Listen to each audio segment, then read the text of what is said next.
نحمده ونصلي ونسلم على رسوله الكريم اما بعد فاعوذ بالله من الشیطان الرجیم بسم اللہ الرحمن الرحیم۔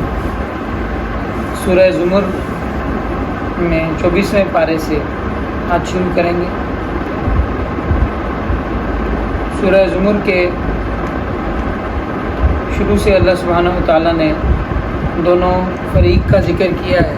کہ ایک طرف ایمان والے ہیں اور دوسری طرف جو نہ ماننے والے ہیں، اور دونوں برابر نہیں ہو سکتے۔ اسی طرح جو جاننے والے ہیں اور نہیں جاننے والے وہ برابر نہیں ہو سکتے، اور جو راتوں کو سجدوں میں اور قیام میں گزارتے ہیں اور اس کے برعکس جو اللہ کے ساتھ شریک کرتے ہیں، یہ دونوں برابر نہیں ہو سکتے۔ تو 24ویں پارے کے اندر بھی اللہ سبحانہ و تعالیٰ نے سب سے پہلے ایک تسلی دی ہے کہ الیس اللہ بکاف عبدہ، کیا اللہ اپنے بندے کو کافی نہیں ہے۔ یہ اللہ تعالیٰ کی طرف سے جناب نبی کریم صلی اللہ علیہ وسلم کو تسلی ہے، اور آپ صلی اللہ علیہ وسلم کے واسطے سے یہ ہر امت کے فرد کو تسلی ہے، حوصلہ ہے کہ جو اللہ کے لیے کام کرتا ہے اسے کسی سے ڈرنے کی، پریشان ہونے کی یا کسی طرح کا خوف دل میں رکھنے کی اسے ضرورت نہیں ہے۔ اللہ اس کو کافی ہے۔ الیس اللہ بکاف عبدہ فیخوفونک بالذین من دونہ، وہ جس سے ڈراتے ہیں وہ سارے اللہ کے غیر ہیں، اور اللہ کا غیر کچھ نہیں ہو سکتا۔ جو کرتا ہے وہ اللہ کرتے ہیں۔ جسے اللہ گمراہ کر دے اسے کوئی ہدایت نہیں دے سکتا، جسے اللہ ہدایت دے دے اسے کوئی گمراہ نہیں دے سکتا۔ اس میں نیند کے اس کا ذکر ہے کہ اللہ سبحانہ و تعالیٰ جان قبض کر لیتے ہیں، آدمی کو کی روح اللہ کے قبضے میں چلی جاتی ہے، موت کے وقت بھی اور نیند کے وقت بھی۔ اسی وجہ سے نیند کو اخو الموت کہا گیا ہے، اور جو ہماری سو کے اٹھنے کی جو دعا نبی صلی اللہ علیہ وسلم نے ہمیں سکھائی ہے وہ ہے الحمدللہ الذی احیانا بعد ما اماتنا۔ تمام تعریفیں اس اللہ کے لیے ہیں کہ جس نے ہمیں مرنے کے بعد زندہ کر دیا۔ تو یہ اس کا ذکر ہے، اور اللہ سبحانہ و تعالیٰ کی طرف سے تسلی ہے ان لوگوں کو کہ جن سے غلطیاں ہو جاتی ہیں۔ قل یا عبادی الذین اسرفوا علی انفسہم لا تقنطوا من رحمۃ اللہ، اے وہ بندو جن سے اپنے اوپر اپنی جانوں پہ ظلم ہو گیا ہے، گناہ کر لیا ہے، اللہ کی نافرمانی کر لی ہے۔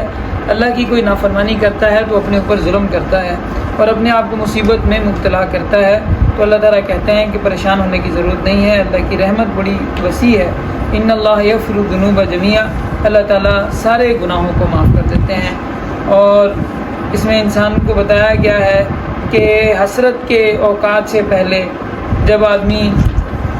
کچھ نہیں کر سکے گا، اس وقت یہ جملے کہے کہ ہے کاش میں ایسے کر لیتا، میں ایسے کر لیتا، اس کی بجائے اس دنیا کے اندر رہتے ہوئے اللہ کو مان لینا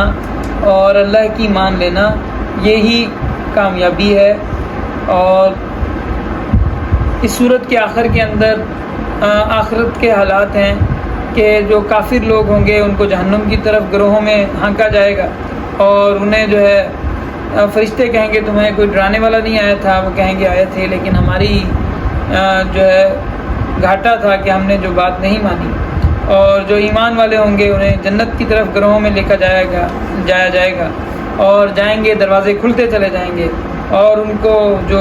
جنت کے خازن ہیں وہ کہیں گے سلام علیکم، تم پہ سلام کی ہو، تم کتنے اچھے ہو، فادخلوہا خالدین، تم اس میں ہمیشہ کے لیے داخل ہو جاؤ۔ اور وہ وہاں پہ اللہ کا شکر ادا کریں گے، الحمدللہ الذی صدقنا وعدہ، تمام تعریفیں اس اللہ کے لیے ہیں جس نے ہمارے ساتھ اپنا وعدہ سچا کر دیا۔ وَأَوْرَثَنَا الْأَرْضَ نَتَبَوَّأُ مِنَ الْجَنَّةِ حَيْثُ نَشَاءُ، اور ہمیں زمین کا مالک بنایا کہ ہم جہاں چاہیں ٹھکانہ پکڑیں۔ اسی طرح کے الفاظ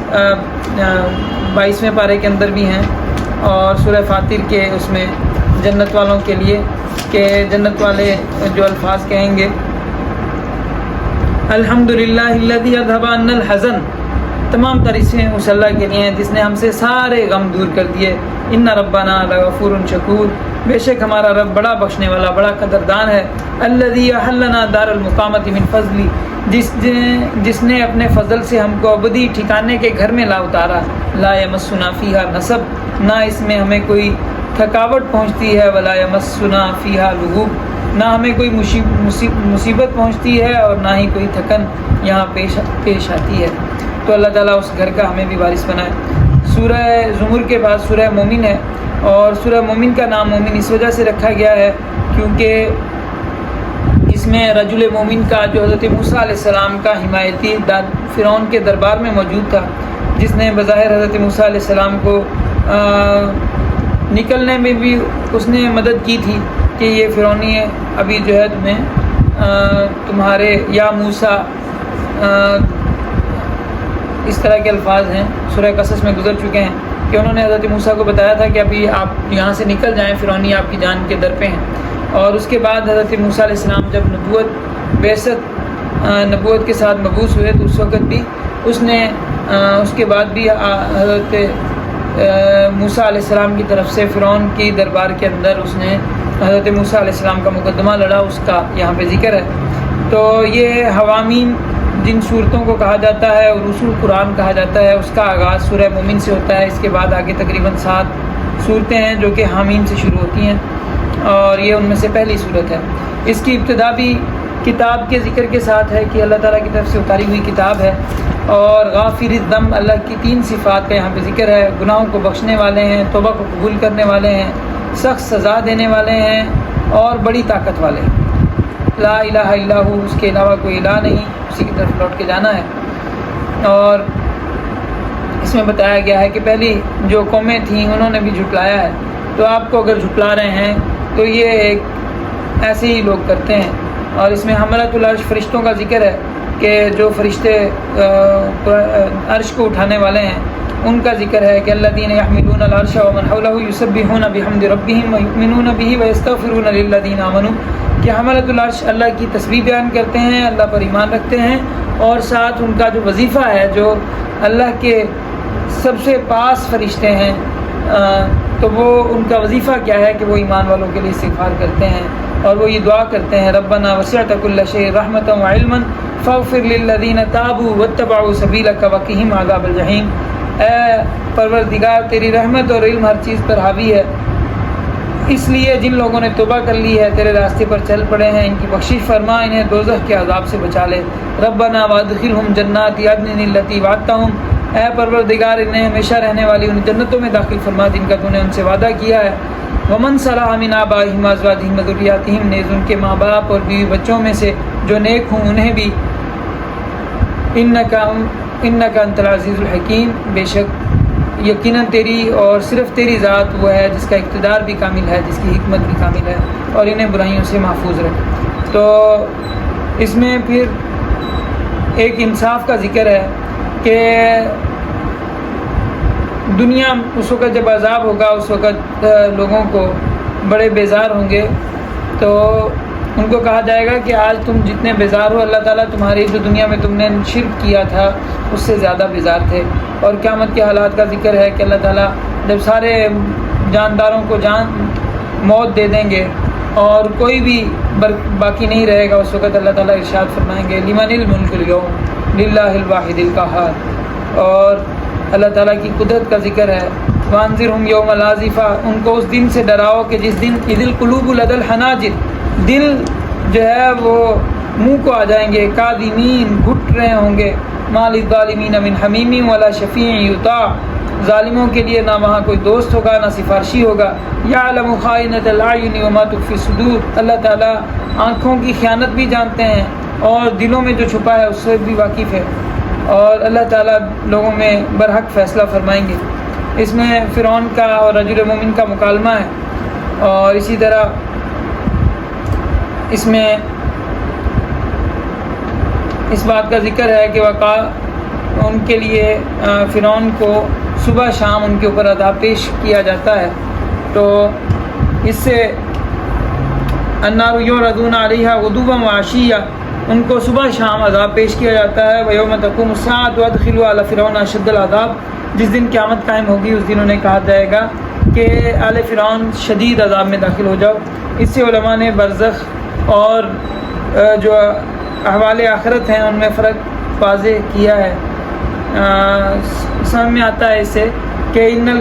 جو دوسری جگہ پہ ارشاد فرمایا گیا کہ کلا ان کتاب الفجار لفی سجین، جو فاجر ہیں ان کی کتاب سجین میں ہے، اور جسے برزخ کا ایک مانا جاتا ہے۔ تو یہ ان جو روحیں ہیں انسانوں کے جسم ان کی قبروں کے اندر ہوتے ہیں اور ان کی روحیں برزخ میں خاص مقام پہ رکھی جاتی ہیں اور ان کا جسم کے ساتھ ایک خاص طرح کا تعلق ہوتا ہے. بظاہر کہ جو جسم کو بھی عذاب ہوتا ہے اور روح کو بھی عذاب ہوتا ہے اور جسم کو جو عذاب ہوتا ہے وہ بھی روح محسوس کرتی ہے. تو یہ اللہ تعالیٰ کی علم کے اندر ہے, اللہ تعالیٰ نے کس طرح کا تعلق ان کے اندر رکھا ہے. اور البتہ جو جہنم میں باقاعدہ داخلہ ہے یا جنت میں باقاعدہ داخلہ ہے وہ قیامت میں حساب کتاب کے بعد ہے. دنیا جو قیامت سے پہلے جو ایمان والوں کے لیے جو نعمتوں کا انتظام ہے وہ علیین کہلاتا ہے اور وہ اس کا قبر کے ساتھ بھی ایک طرح کا تعلق ہوتا ہے. تو یہ اللہ سبحانہ و تعالیٰ کی طرف سے کیسا تعلق ہے اللہ بہتر جانتے ہیں, اس کا یہاں پہ ذکر ہے. اور اسی طرح اس میں وہ آیت مبارکہ ہے جس میں اللہ سبحانہ و تعالیٰ ارشاد فرماتے ہیں کہ اللہ تعالیٰ تم کی طرف سے یہ حکم ہے, قال ربکم ادعونی استجب لکم, مجھ سے دعا مانگو میں تمہاری دعا قبول کروں گا. قیامت کے حالات کا اس صورت کے اندر ذکر ہے اور آخرت کے حالات پہ یہ صورت ختم ہوتی ہے. پھر آگے دوسری صورت ہے حامیم سجدہ, اور یہ بھی کتاب کی وضاحت کے بارے میں سے آغاز ہے. اور جو قال الذی لا یرجون لقاءنا کے ذیل میں جس کافر کا ذکر ہوا تھا اس نے آ کے جو آپ صلی اللہ علیہ وسلم کے سامنے آ کے کہا تھا کہ اگر آپ جو ہے اگر شادی کرنا چاہتے ہیں, آپ کی کسی اچھی اور خوبصورت عورتوں سے شادی کرا دیتے ہیں, ملک چاہتے ہیں, بادشاہ بنا دیتے ہیں وغیرہ, تو یہ اپنی دعوت سے ہٹ جائیں. تو آپ نے ان کو یہ صورت سنائی تھی اور اس میں قوم عاد اور سمود کا واقعہ تک جب پہنچے تو اس نے آپ صلی اللہ علیہ وسلم کے منہ پہ ہاتھ رکھ لیا اور کہا کہ آگے نہ پڑھیں. اس میں کائنات کو 6 دن میں پیدا کرنے کا ذکر ہے اور اسی طرح یہی مضمون جو ہے اسی طرح کا مضمون بائبل کے اندر بھی ملتا ہے. اور اس میں کافروں کا ذکر ہے کہ کافر جو ہے قرآن کے سننے سے روکتے تھے, کہتے تھے لا تسمعوا لہذا القرآن والغوا فیہ, کیونکہ جو قرآن سنتا ہے تو ان کو لگتا تھا کہ قرآن ایک جادو کر دیتا ہے اور جو قرآن سنتا ہے وہ قرآن کے سحر میں جکڑا جاتا ہے اور وہ ایمان لے آتا ہے. تو انہوں نے کہا کہ اس کا طریقہ یہ ہے کہ جب قرآن پڑھا جائے تو تم شور مچانا شروع کر دو اور تاکہ یہ لوگ سنیں نہ اور جادو کا اثر نہ. تو اللہ تعالیٰ ارشاد فرماتے ہیں کہ جو قرآن پڑھنے کے وقت میں جو شور مچاتے ہیں اللہ تعالیٰ انہیں بڑا سخت سزا دیں گے.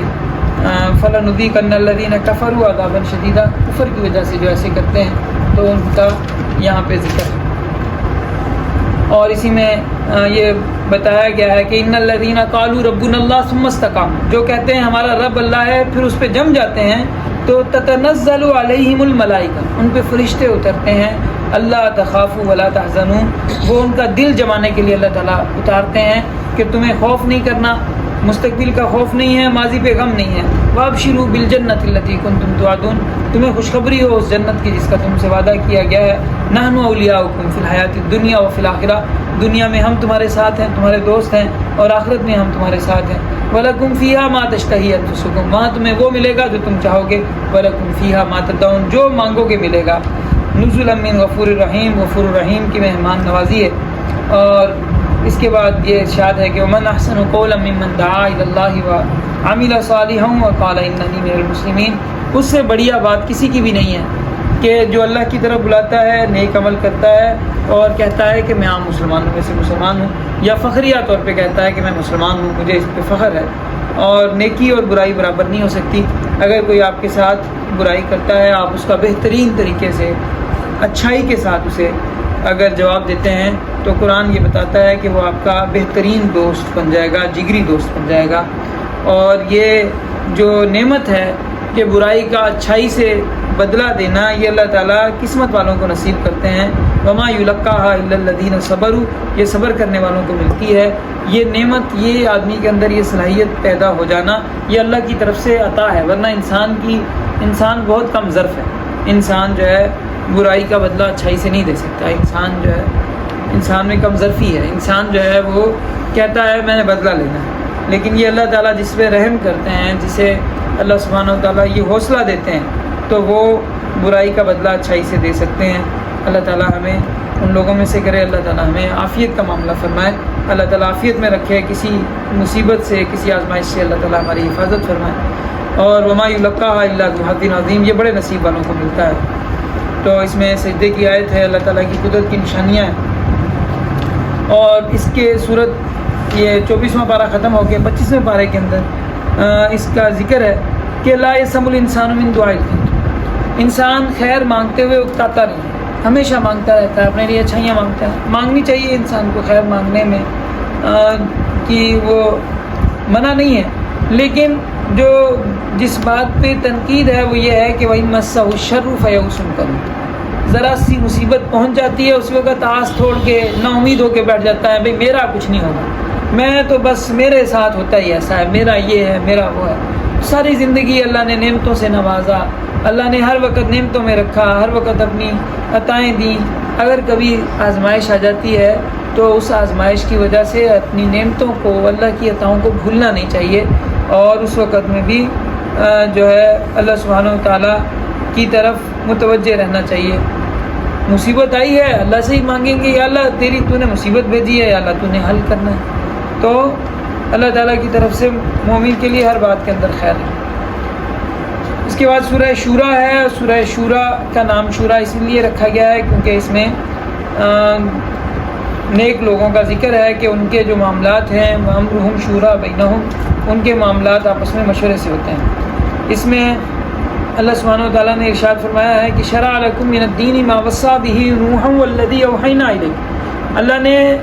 آپ کے لیے وہی اللہ نے مقرر کیا ہے جس کی اللہ نے نوح علیہ السلام کو وصیت کی تھی، اور جس کو وما والذی اوحینا الیک، اور وہی ہم نے آپ کی طرف وحی کیا ہے، وما وصینا بہ ابراہیم، جس کی ہم نے وصیت کی تھی ابراہیم کو، موسیٰ، عیسیٰ، سب کو، کہ ان اقیموا الدین، کہ عبادت کو خالص اللہ کے لیے کرو، ولا تتفرقوا فیہ، اور اس میں فرقے نہ ہو جاؤ، کبر علی المشرکین ما تدعوہم الیہ۔ تو اب اس سے ایک بات تو پتہ چلتی ہے، ان الدین عند اللہ الاسلام، کہ دین اللہ کے ہاں اسلام ہی ہے، اور تمام انبیاء کرام علیہ السلام کو اللہ نے ایک ہی دین دے کے بھیجا۔ اس کا البتہ جو شریعت ہے ہر نبی کی اپنے موقع کے لحاظ سے، اپنے زمانے کے لحاظ سے، اپنے لوگوں کے رسم و رواج اور حالات کے لحاظ سے مختلف رہی ہے۔ کسی کے لیے سخت احکام تھے، کسی کے لیے نرم احکام تھے، اور سب سے آخر میں معتدل ترین احکام جو ہے امت محمدیہ کو عطا کیے گئے۔ البتہ جو عقائد ہیں وہ اللہ کو ماننا، نبیوں کو ماننا، رسولوں کو ماننا، کتابوں کو ماننا، آخرت کے دن کو ماننا، اچھی بری تقدیر کو ماننا، یہ ساری کی سارا تمام شریعتوں میں ایک ہے۔ اسی وجہ سے حدیث مبارکہ میں آتا ہے، آپ صلی اللہ علیہ وسلم نے ارشاد فرمایا کہ تمام نبی اللہتی بھائیوں کی طرح ہیں، کہ ہم سب کا جو یعنی جس کا خلاصہ اور حاصل یہ بنتا ہے کہ شریعت سب کی جو عمل ہے، جو عبادات ہیں، ان کے لیے احکام ہیں وہ ہر امت کے الگ ہیں، لیکن جو عقائد ہیں اور جو بنیادی طور پہ اللہ کے لیے اخلاص رکھنے کا حکم ہے وہ تمام نبیوں کا ایک ہے، اور تمام نبیوں کی جو کلمے کا پہلا جز ہے وہ بھی سیم ہے، لا الہ الا اللہ، آگے والا جو دوسرا جز ہے وہ نبیوں کے لیے تبدیل ہوتا رہا۔ تو یہ اس میں یہ فرمایا گیا، اور اس سے یہ پتہ چلتا ہے، اب اس سے ایک ہمارے ہاں بعض ظاہری قسم کے لوگ ہیں کہ جو انکار کر رہے ہیں، انہوں نے اس کا لفظ لے کے اس کا ایک دوسرا مطلب نکال لیا۔ انہوں نے کہا کہ حدیث کی ضرورت نہیں ہے، اور جو ہے قرآن کا ہم اپنی مرضی کی تشریح کریں گے، اور مثالی معنی لیتے ہیں ہر واقعے کا۔ حضرت یوسف علیہ السلام سے حضرت یوسف شخص مراد نہیں ہے، اور زلیخا سے زلیخا مراد نہیں ہے، فرعون سے فرعون مراد نہیں ہے، موسیٰ سے موسیٰ مراد نہیں ہے، سارا کچھ فرضی باتیں، سارا کچھ خیالی کہانیاں انہوں نے مان لیا ہے۔ تو ایسا نہیں ہے،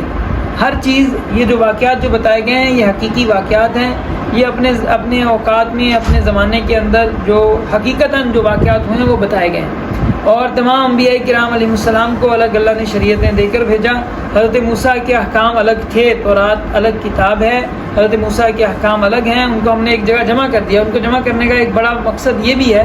کہ جو یہ لوگ کہتے ہیں کہ سب کا ایک ہی وہ تھا، تو ان کے مسائل اور احکام آج تک موجود ہیں۔ 613 احکام ہیں جو تورات میں دیے گئے، جن میں سے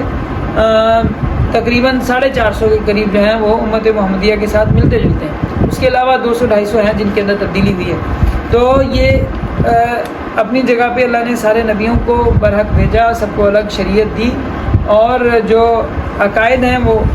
سیم رہے، لیکن جو معاملات ہیں، مسائل ہیں، وہ ہر زمانے کے لحاظ سے بدلتے رہے۔ لیکن جس چیز کا سب کو حکم دیا گیا وہ یہ ہے کہ عدل کرنے کا، انصاف کرنے کا سب کو حکم دیا گیا کہ انصاف کا معاملہ کرنا ہے، اور جو ہے کسی طرح کی بھی ناانصافی نہیں کرنا۔ ان الذين اورثوا الكتاب من بعدهم لفي شك منه مريب فلذلك فادع واستقم كما امرت ولا تتبع اهواءهم۔ اسی لیے اے نبی صلی اللہ علیہ وسلم تم اس بات کی طرف لوگوں کو دعوت دیتے رہو، اور جس طرح تمہیں حکم دیا گیا ہے اسی دین پر جمے رہو، اور ان لوگوں کی خواہشات کے پیچھے نہ چلو، اور کہہ دو کہ میں تو اس کتاب پر ایمان لایا ہوں جو اللہ نے نازل کی ہے۔ قل آمنت بما انزل اللہ من کتاب، جو اللہ نے کتاب اتاری ہے میں اس پر ایمان لایا، وامرت، مجھے حکم دیا گیا ہے، لیعدل بینکم، کہ میں تمہارے درمیان انصاف کروں۔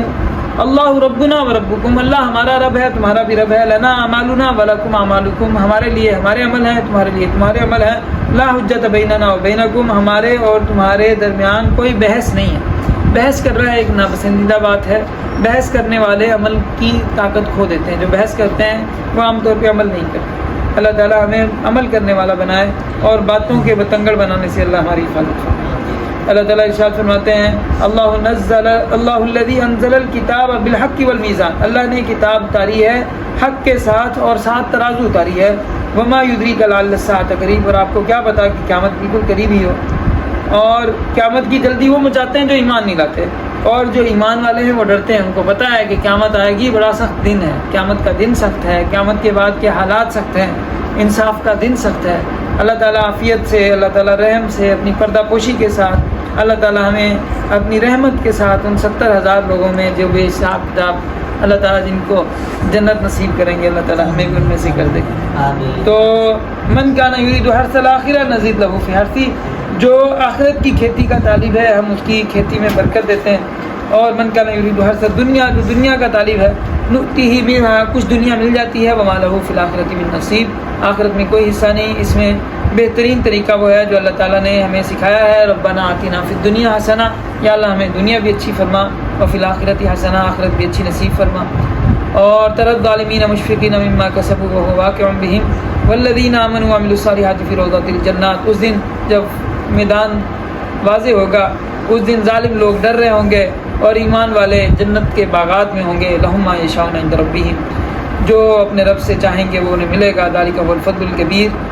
ذالک الذی یبشر اللہ عبادہ الذین آمنوا وعملوا الصالحات، یہ وہ ہے جس کی اللہ اپنے بندوں کو خوشخبری دیتے ہیں۔ اللہ تعالیٰ اپنے بندوں کی توبہ قبول کرتے ہیں، گناہوں کو معاف کرتے ہیں، اور وہ ہر چیز سے واقف ہیں، تو ایمان والوں کی دعاؤں کو قبول کرتے ہیں، اور اللہ تعالیٰ کی اس کا ذکر ہے، نعمتوں کا ذکر ہے، اور ارشاد فرماتے ہیں کہ جو بھی انسانوں کو جو تکلیفیں پہنچتی ہیں وہ ان کے اپنے ہی کیے دھرے کی وجہ سے پہنچتی ہیں، اور ما اصابکم من مصیبت فبما کسبت ایدیکم، اور اسی میں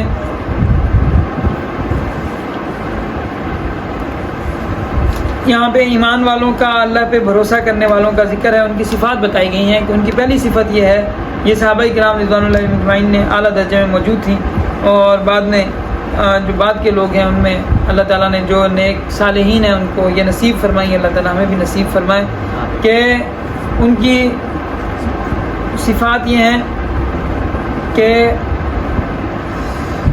آمنوا علی ربہم یتوکلون، ایمان لاتے ہیں، اپنے رب پر بھروسہ کرتے ہیں، والذین یجتنبون کبائر الاثم والفواحش، بڑے گناہوں سے بچنے کی کوشش کرتے ہیں، بڑے گناہوں سے بچتے ہیں، اور بے حیائی سے بچتے ہیں، اور جب غصہ ہوتے ہیں تو معاف کر دیتے ہیں، اور اپنے رب کی بات کو مانتے ہیں، نماز قائم کرتے ہیں، اپنے آپس کے معاملے مشورے سے حل کرتے ہیں، اور ہمارے دیے میں سے خرچ کرتے ہیں، اور جب انہیں کوئی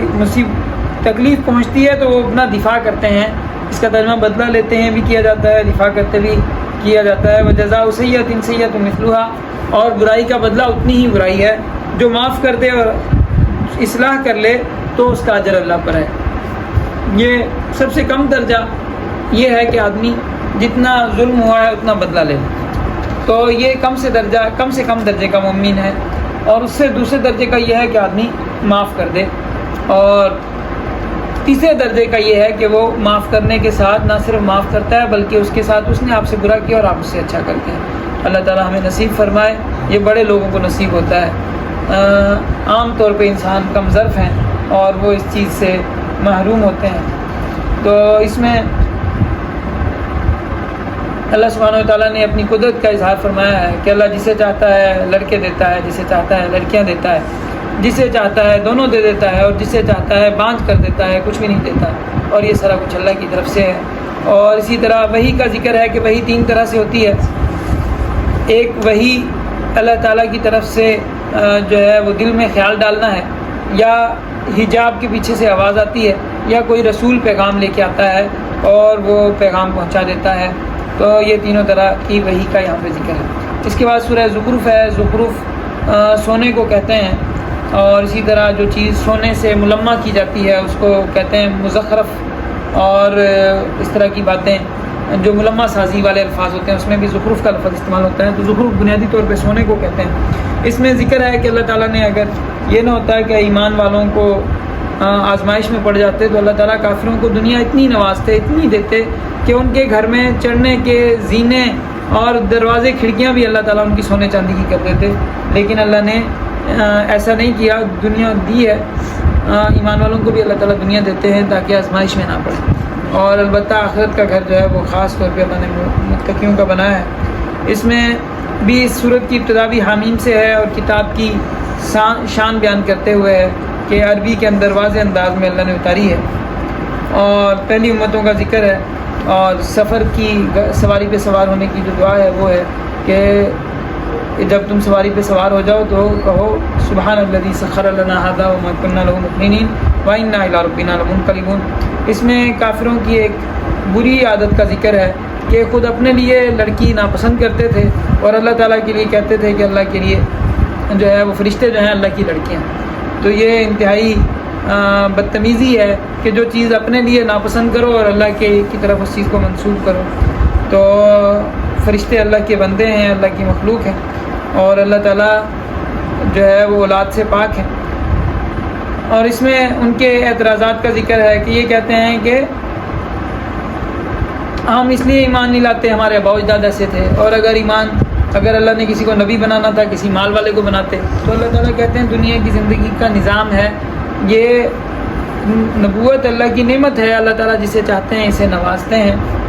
اور دنیا میں مال دولت کا اللہ نے نظام بنایا ہے, اور اس میں اللہ کا نظام ہے کہ کچھ لوگ مالدار ہوتے ہیں, کچھ غریب ہوتے ہیں, تاکہ دنیا کا نظام چلے. اگر سارے جو ہے مالدار ہو جائیں تو ظاہری بات ہے کہ کوئی کسی کا کام کون کرے گا. وہ ایک محاورہ ہے, میں بھی رانی تو بھی رانی, کون بھرے گا پانی. تو اگر دونوں ہی رانیاں ہو گئیں تو ساری جو ہے وہ رانیاں بن جائیں تو اب کام کرنے والی کون ہوگی؟ سمجھ بات کی نہیں. تو اللہ تعالیٰ نے نظام بنایا ہے اس میں دنیا میں کہ بعض لوگ جو ہے وہ غریب ہیں وہ کام کرتے ہیں,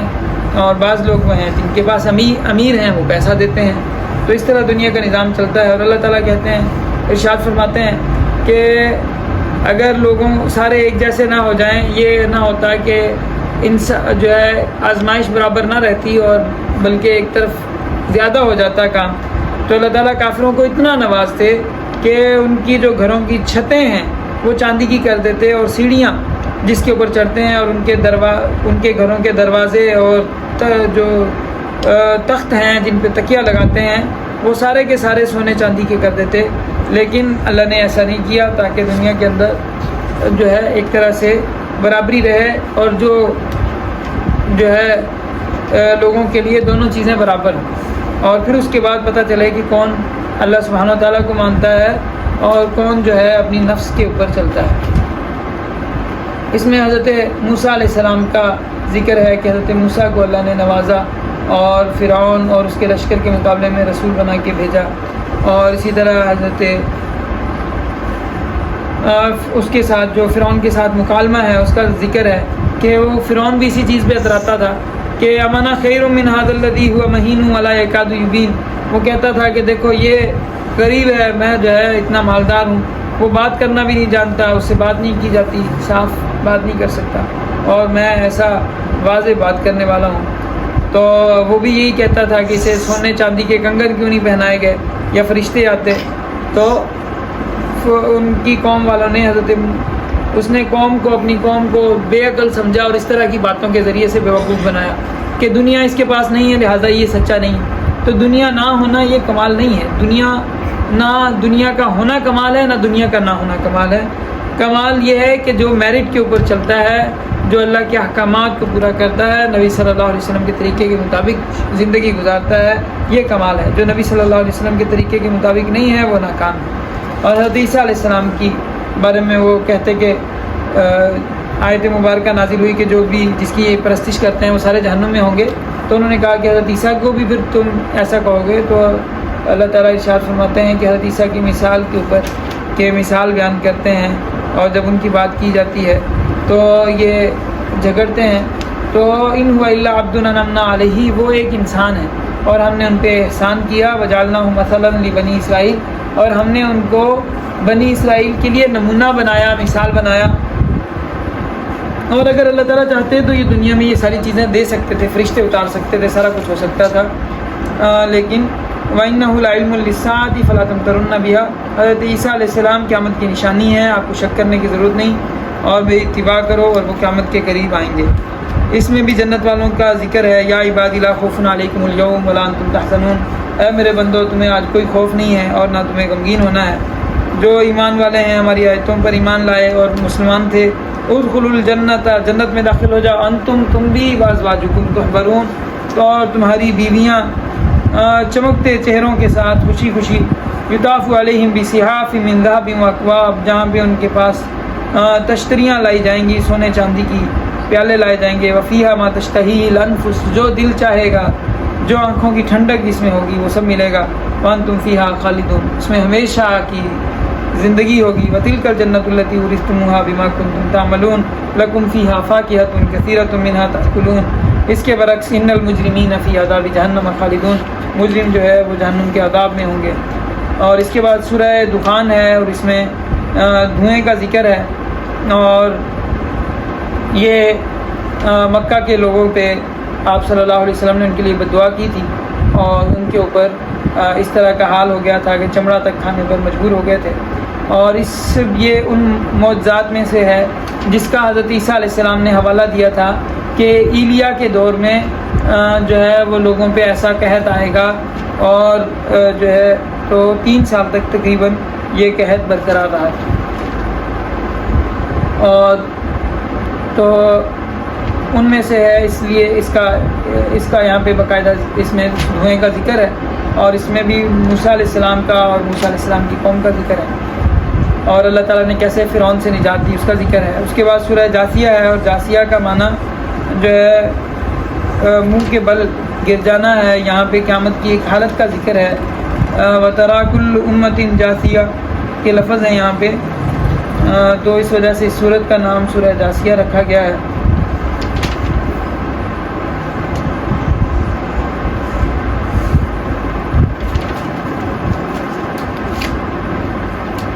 جی،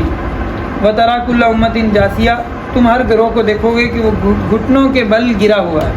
ہر گروہ کو اس کے اعمال نامے کی طرف بلایا جائے گا۔ اور اس صورت کے اندر بھی اللہ سبحانہ و تعالیٰ نے کتاب سے اس کا ذکر کیا ہے، حامیم کے ساتھ ذکر کیا ہے، ابتدا کی ہے، اور ایمان والوں کا اور نہ ماننے والوں کا ذکر ہے، اور اللہ تعالیٰ کی قدرت کا ذکر ہے، قیامت کے حالات کا ذکر ہے، اور اس ارشاد ہے ان ربک یقضی بینہم یوم القیامۃ فیما کانوا فیہ یختلفون، کہ اختلاف ان کے پاس اختلاف تب کرتے ہیں جب واضح دلائل سے بات آ جاتی ہے، اس کے بعد اختلاف کرتے ہیں۔ ثم جعلناک علی شریعۃ من الامر، ہم نے اے نبی صلی اللہ علیہ وسلم آپ کو ایک خاص شریعت پر رکھا ہے، فاتبعھا، آپ اس کی اتباع کریں، ولا تتبع اہواء الذین لا یعلمون، جو نہیں جانتے ہیں ان کی خواہشات کی پیروی نہ کریں۔ اللہ تعالیٰ کے لیے آسمان و زمینوں کی بادشاہت ہے۔ اور اس کے بعد سورہ 26ویں پارہ میں سورہ احقاف ہے، اور احقاف حقف سے ماخوذ ہے، حقف ریت کے ٹیلوں کو کہا جاتا ہے، اور یہ عاد ثانیہ حضرت شعیب علیہ السلام کی قوم کے لیے بظاہر یہ حالات ہیں۔ بعض علماء کرام و مفسرین حضرات نے یہاں پہ اس سے مراد قوم عاد دی ہے، لیکن قوم عاد ان کو عاد اولا کہنا اس لیے ٹھیک نہیں ہے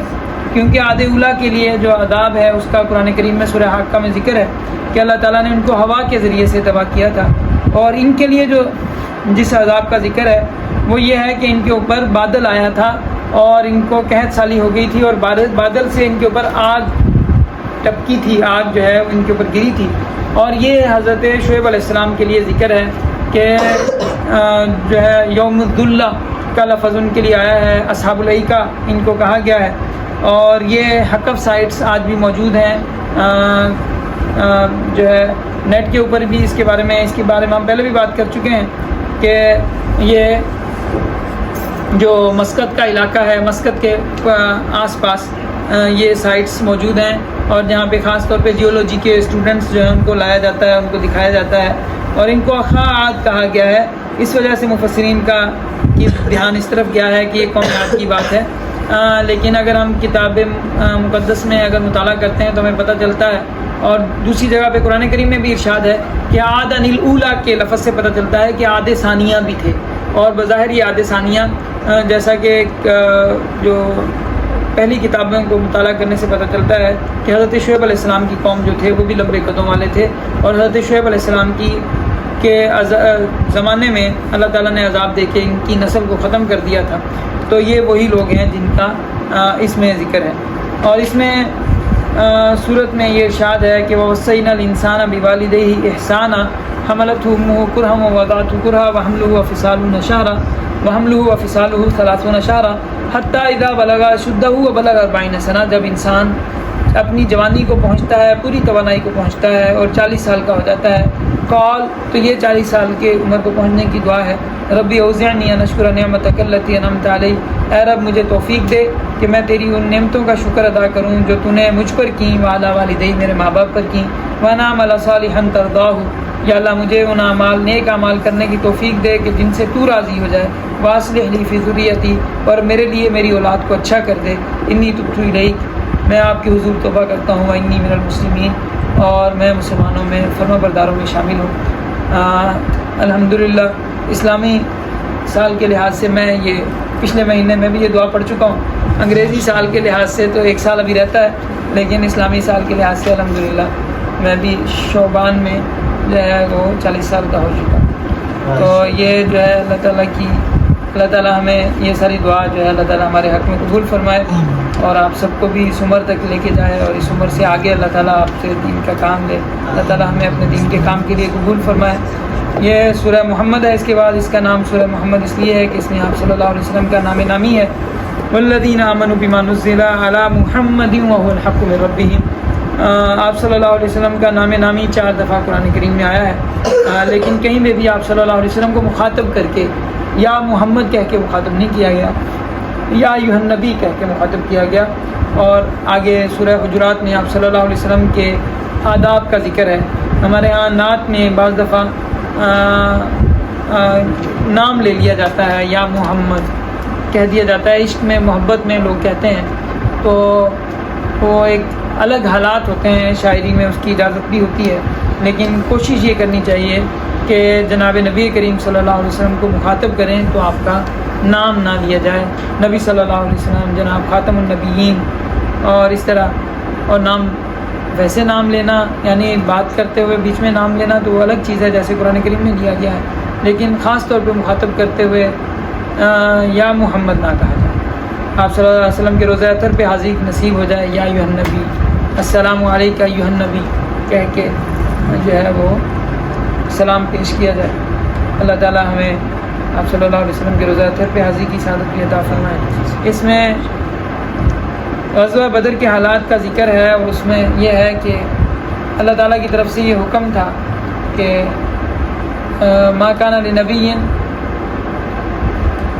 یکون لہ اسریٰ حتی یثخن فی الارض، کہ نبی کے لیے حکم یہ ہے کہ جب وہ دشمنوں کے اوپر لڑے تو زمین خون ریزی کرے. ایسے امت جو ہے ان کے لیے عبرت کا نشان بنا دے. ایک طرف نبی رحمت ہوتا ہے، نبی کبھی کسی کو کچھ کہتا نہیں، لیکن جب وہ مقابلے میں آ جاتے ہیں، بات مقابلے کی آ جاتی ہے، تو وہاں پہ اللہ تعالیٰ کی طرف سے حکم ہے کہ حق کو جما دیا جائے اور باطل کا جو ہے جیسے ارشاد ہے کہ اللہ سبحانہ و تعالیٰ حق کو باطل کے اوپر دے مارتے ہیں، فَيَدْمَغُهُ، تو باطل کا بھیجا نکال دیتے ہیں. تو اس طرح یہاں پہ بھی اس کا ذکر ہے کہ فَإِذَا لَقِيتُمُ الَّذِينَ كَفَرُوا فَضَرْبَ الرِّقَابِ حَتَّى إِذَا أَثْخَنْتُمُوهُمْ، جب ان کو اچھی طرح ان کی خون ریزی کر چکو تو پھر فَشُدُّ الْوَثَاقَ، اس کے بعد گرفتار کرو، فَإِمَّا مَنًّا بَعْدُ وَإِمَّا فِدَاءً، تو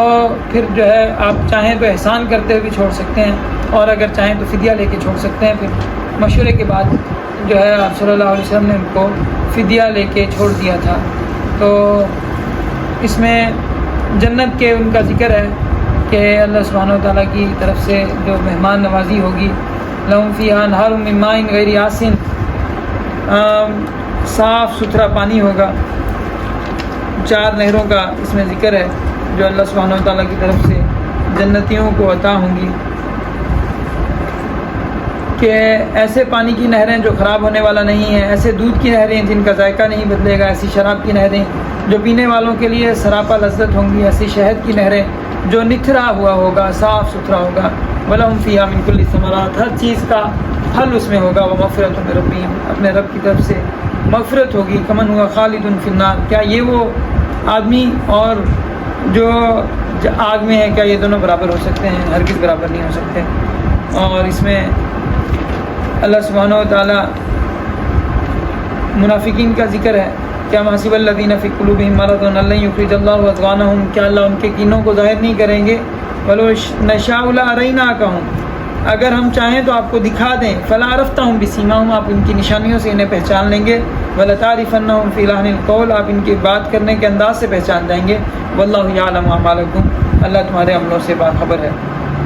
اور اللہ تعالیٰ ارشاد فرماتے ہیں وَلَنَبْلُوَنَّكُمْ، ہم آزمائیں گے، حَتَّى نَعْلَمَ الْمُجَاهِدِينَ مِنْكُمْ وَالصَّابِرِينَ، یہاں تک کہ جہاد کرنے والوں کو، صبر کرنے والوں کو ہم ظاہر کر دیں گے، وَنَبْلُوَ أَخْبَارَكُمْ، اور ہم تمہاری خبروں کو جانچیں گے۔ تو اس میں اس بات کا بھی ذکر ہے کہ ہاں یہ یسألکموہا، یہ اللہ کی شان ہے کہ اللہ نے اپنے خزانوں میں ہر چیز رکھی ہے، اللہ دیتے ہیں، اور اگر اللہ تعالیٰ یہ انسانوں کے حوالے کر دیتے، پھر انسانوں نے ایک دوسرے سے لینا ہوتا تو انسان بخیل ہو جاتا، انسان بولتا نہیں دوں گا، ایک دفعہ کل تو دیا تھا تیرے کو، آج پھر روٹی دوں۔ یہ تو اللہ کی شان ہے، وہ روز دیتا ہے، ہر دفعہ دیتا ہے، جب ضرورت ہوتی ہے وہ دیتا ہے۔ ان یسألکموہا، اگر وہ تم سے مانگنے لگے، ان تؤمنوا وتتقوا یؤتکم اجورکم ولا یسألکم ولکم، وہ تمہیں، اگر تم ایمان لاؤ، تقوی اختیار کرو، وہ تمہیں تمہارے اجر دے گا اور تمہارے مال نہیں مانگتا وہ۔ ان یسألکموہا، اگر اللہ تم سے تمہارے مال مانگ لیتا، فیحفکم، تو تم سمیٹ لیتے، تب غلو، بخل کرتے، ویخرج اضغانکم، اور اپنے دل میں ناراض ہو جاتے پیسہ دینے پہ۔ ہاں انتم ہؤلاء تدعون لتنفقوا فی سبیل اللہ، یہ دیکھو تمہیں اللہ کے راستے میں خرچ کرنے کے لیے بلایا جاتا ہے، فمنکم من یبخل، تم میں سے بخل کرتے ہیں، ومن یبخل فانما یبخل عن نفسہ، جو اللہ کے راستے میں دینے سے بخل کرتا ہے وہ در حقیقت اپنے اوپر بخل کرتا ہے۔ اللہ غنی ہے اور سارے انسان فقیر ہیں، اور اگر تم لوگ منہ موڑ لو گے تو اللہ تمہاری جگہ دوسری قوم لے آئیں گے اور وہ تمہارے جیسے نہیں ہوں گے۔ اللہ کو انسانوں کی ضرورت نہیں ہے۔ منت منے سلطان را کی خدمت بہو کنی، منت شناس را کی خدمت بتو بری، بادشاہ پہ احسان نہیں کرو کہ تم اس کی خدمت کر رہے ہو، بادشاہ کا احسان جانو کہ وہ تم سے خدمت لیتا ہے۔ تو سورہ فتح ہے اور اس میں صلح حدیبیہ کے واقعے کا ذکر ہے، اور اس میں ذکر ہے کہ مومنوں نے کچھ کافروں کو قتل کر لیا تھا، وہ گھات لگانے آئے تھے اور مسلمانوں کو نقصان پہنچانے آئے تھے، مسلمانوں نے ان کو قید کر لیا۔ اللہ کی شان ہے کہ نہ وہ مسلمانوں کو قتل کر سکے، نہ مسلمانوں نے ان کو قتل کیا، نہ وہ مسلمانوں کو شہید کر سکے، نہ مسلمانوں نے ان کو قتل کیا، اور ویسے ہی ان کو چھوڑ دیا۔ اور اگر جنگ ہو جاتی تو ظاہری بات ہے کہ حالات تبدیل ہو جاتے، لیکن اللہ سبحانہ تعالیٰ کی شان ہے کہ اللہ نے صلح کروائی۔ بظاہر مسلمانوں کے لیے وہ صلح بہت دب کے صلح ہوئی اور بہت زیادہ، اس میں ایمان والے تو جو ہے اپنی جان دینے کے لیے تیار تھے۔ حضرت عثمان کے لیے حضور کے ہاتھ پہ جو انہوں نے باقاعدہ بیعت کر لی تھی، اور بیعت جو ہے جنگ کی بیعت تھی اور شہادت کی بیعت تھی، اور اس کے باوجود جو ہے وہ صلح ہو گئی، اور اللہ سبحانہ وتعالیٰ نے بچا کے دونوں کو اپنے اپنے گھروں میں پہنچا دیا۔ عمرہ بھی ہو گیا اگلے سال، اور اللہ سبحانہ وتعالیٰ نے بظاہر اس وقت حضرت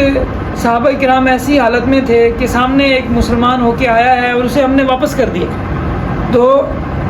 اور وہ کہہ رہے ہیں کہ اگر کوئی تمہارا مسلمان کافر ہو کے آئے گا ہم واپس نہیں کریں گے، اور اس طرح کی ایک طرح سے دب کے صلح ہو رہی ہے۔ تو لیکن اللہ سبحانہ و تعالیٰ نے جو ہے اس صلح کے نتیجے میں مسلمانوں کو ایسی کامیابی عطا فرمائی، ایسی فتح عطا فرمائی کہ جسے فتح مبین کہا، اور جس کے نتیجے میں جو ہے مکہ اللہ سبحانہ و تعالیٰ نے عطا فرما دیا، اور اس کے ساتھ فوری طور پہ اللہ تعالیٰ نے خیبر عطا کر دیا۔ خیبر جو ہے ادھر صلح خیبر حدیبیہ ہوئی، اور اس کے بعد واپس جاتے ہی مسلمانوں نے خیبر کا جو ہے وہ قلعے فتح کیے، اور بڑی مال و دولت اللہ تعالیٰ نے عطا فرمائی، اور اللہ سبحانہ و تعالیٰ نے ایسی صورتحال پیدا فرما دی کہ مسلمانوں کے دن بدلنے شروع ہو گئے اور مسلمانوں کی ترقیوں کا آغاز ہو گیا۔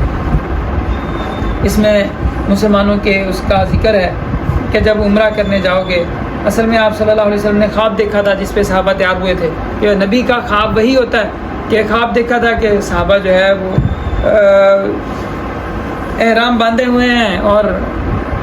خانہ کعبہ کا طواف کر رہے ہیں۔ صحابہ نے کہا حضور آپ نے ہمیں بھی اتنے سال ہو گئے دیکھے ہوئے، ہمیں بھی آپ نے خواب دیکھا ہے تو وہی ہے، ہم جائیں گے عمرہ کر کے آئیں گے۔ تو اب وہاں پہ عمرہ کے لیے گئے، اگلے لڑائی کے لیے تیار ہو گئے، اور اللہ نے اب وہ وہی تو ہے لیکن اس میں یہ تو نہیں بتایا گیا تھا کہ اسی سال آپ کو عمرہ کرنا ہے، وہ عمرہ اگلے سال کا تھا جو خواب میں جو وہی ہوئی تھی۔ تو البتہ یہ اللہ نے ایک انتظام کیا، اس انتظام کے ذریعے سے اگلے سال عمرہ بھی کیا، اور جو ہے اللہ سبحانہ و تعالیٰ نے دنیا آخرت کی خیریں آسان کر دی۔ تو اللہ سبحانہ و تعالیٰ نے جناب نبی کریم صلی اللہ علیہ وسلم اور صحابہ کرام کا ذکر فرمایا ہے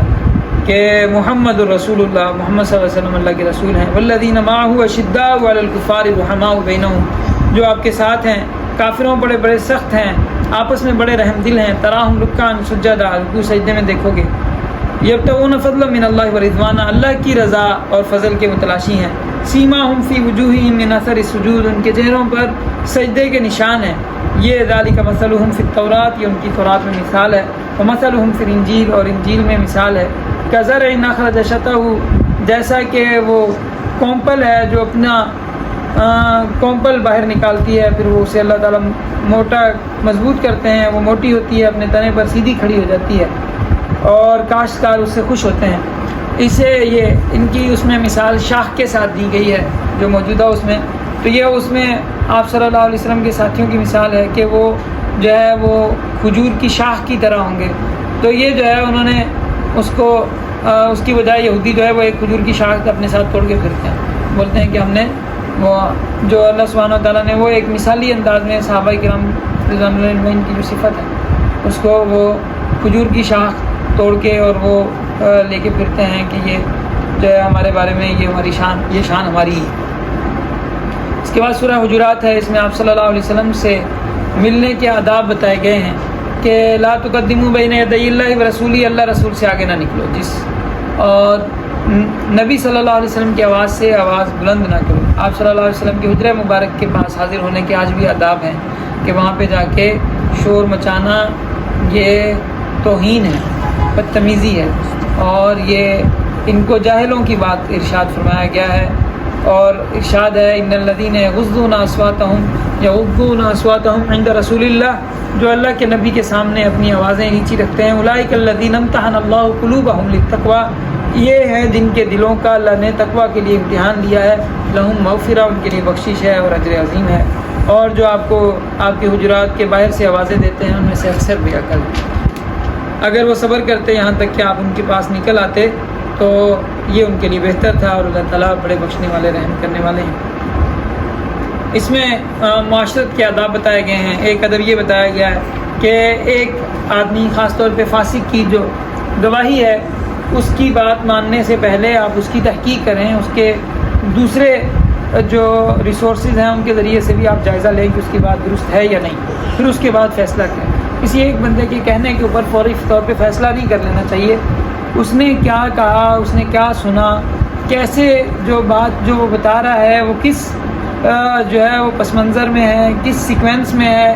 تو پوری بات کا اس کا ما لہو ما علیہ سارا کچھ جاننے کے بعد کوئی آدمی فیصلہ کرنا چاہیے، اور کسی کی جو ہے صرف کہی ہوئی بات، ایسے ہی نقل کی ہوئی بات، اور خاص طور پہ جب اس کے اوپر فسق کے علامات پائی جاتی ہیں تو اس کی بات قبول کرنے سے بچنا چاہیے۔ اور باقاعدہ تحقیق کرنے کے بعد کوئی فیصلہ کرنا چاہیے۔ اور اس میں یہ بتایا گیا کہ جب دو مسلمان جماعتوں میں جھگڑا ہو جائے، ناراضگی ہو جائے، ان میں صلح کرا دیا کرو، اور اگر پھر صلح کے بعد اگر ایک حد زیادتی کرتا ہے تو پھر آپ دوسرے کے ساتھ مل کے زیادتی کرنے والے کا مقابلہ کرو۔ اور اس میں یہ بتایا گیا کہ آپ ایک دوسرے کا مذاق نہ اڑاؤ، اور نہ مرد ایک دوسرے کا مذاق اڑائیں، نہ عورتیں ایک دوسرے کا مذاق اڑائیں، ہو سکتا ہے وہ آپ سے بہتر ہوں۔ اور اپنے آپ کو عیب نہ لگاؤ، کسی کو عیب لگاؤ گے تو وہ آپ کو عیب لگائے گا۔ اور اب کسی کے برے لقب نہ لو، برے ناموں سے نہ پکارو، اور یہ بدترین جو ہے گناہ اسے قرار دیا گیا ہے۔ اور بدگمانی نہ کرو، وہ کیا کرتا ہے، وہاں کیوں جاتا ہے، وہاں کیوں آتا ہے، وہاں کیا کرتا ہے، یہ جاسوسی بھی نہ کرو، بدگمانی بھی نہ کرو۔ اور یہ معاشرے کا یہ ایک بنیادی اصول ہے، یہ ہمارے اندر سب سے بڑا مسئلہ جو ہے، ہمارے آدھے سے زیادہ جو جھگڑے ہیں، جو کہانیاں ہیں، وہ یہ ہیں ہم نے اپنی کہانی سوچی ہوئی ہے، بھئی وہ وہاں گیا، ایسے گیا، ادھر سے گیا ہوگا، یوں گیا ہوگا، وہاں گیا ہوگا، یہ کیا ہوگا، یہ بولا ہوگا، اس کے ساتھ ملا ہے، ایسے ہوگا، اپنی کہانیاں بنا کے اور اس کے اوپر جو ہے وہ جھگڑا شروع کر دیتے، نہ سر نہ پاؤں اور بغیر اس کے۔ تو اگر ہم اسلامی معاشرتی اصولوں پر چلیں تو ہمارے معاشرے کی 99% جو ہمارے جو جھگڑے ہیں وہ یہی ہیں، کسی کا ہم نام بگاڑ رہے ہیں، کسی کو ہم اپنے سے کم سمجھ رہے ہیں، کسی کو ہم عیب لگا رہے ہیں، کسی کے اوپر تانا دے رہے ہیں، کسی کے بارے میں بدگمانی کر رہے ہیں، کسی کی جاسوسی کر رہے ہیں، یہ سارے کے ساری چیزیں ممنوع ہیں۔ اللہ تعالیٰ ہمیں ان سے بچنے کی توفیق عطا فرمائے۔ اللہ تعالیٰ ارشاد فرماتے ہیں، یا ایھا الناس انا خلقناکم من ذکر و انثی، ایک مرد ایک عورت سے پیدا کیا، وجعلناکم شعوبا و قبائل، قوم قبیلے بنایا، لتعارفوا، یہ تعارف کے لیے، ان اکرمکم عند اللہ اتقاکم، تمہارے سب سے معزز وہ ہے اللہ کے ہاں جو سب سے زیادہ اللہ سے ڈرنے والا ہے۔ تو یہ بنیادی اصول ہے، اور سارے انسان ایک آدم ایک حوا کی اولاد ہیں، اور یہ ارتقاء کا جو اصول ہے اس کی جڑ کاٹ دیتے ہیں، جو یہ ایولیوشن کی تھیوری ہے اور بالکل قرآن و سنت کے خلاف ہے، اور اس کی کوئی حیثیت نہیں ہے۔ اور اللہ تعالیٰ ارشاد فرماتے ہیں کہ صرف اعراب دیہاتی لوگ ہیں وہ آ کے کہتے ہیں کہ ہم ایمان لے آئے، تو ایمان کا آدمی دعویٰ نہیں کر سکتا۔ ایمان جو ہے وہ اندر کی چیز ہے۔ آدمی جو زبانی دعویٰ کرتا ہے، جو لا الہ الا اللہ محمد رسول اللہ کہہ کے دعویٰ کرتا ہے، یہ اسلام کا دعویٰ ہے، یعنی یہ ایمان نام ہے، ایمان نام ہے جو آپ دل سے اللہ کے سامنے دل کو جھکا دیتے ہیں، اللہ کی باتوں کو تسلیم کر لیتے ہیں دل سے۔ یہ نہ بتایا جا سکتا ہے نہ دکھایا جا سکتا ہے، یہ ایک اللہ کے ساتھ معاملہ ہے، اللہ جانتا ہے۔ اور جو دکھایا جا سکتا ہے وہ اسلام ہے، کہ ہم ظاہری طور پہ کلمہ پڑھتے ہیں، ظاہری طور پہ اعمال کرتے ہیں، ظاہری طور پہ مسلمانوں کے ساتھ رہتے ہیں، مسلمانوں والی شکل و شباہت ہے، یہ ساری اسلام کی نشانی ہے، ایمان کی جو ہے اس کے واقف اللہ تعالیٰ ہے۔ تو اسلام جو ہے ظاہر سے شروع ہو کے اندر تک جاتا ہے، اور ایمان اندر سے شروع ہو کے ظاہر تک آتا ہے۔ ایمان کے لیے اسلام ضروری ہے، اسلام کے لیے ایمان ضروری ہے، دونوں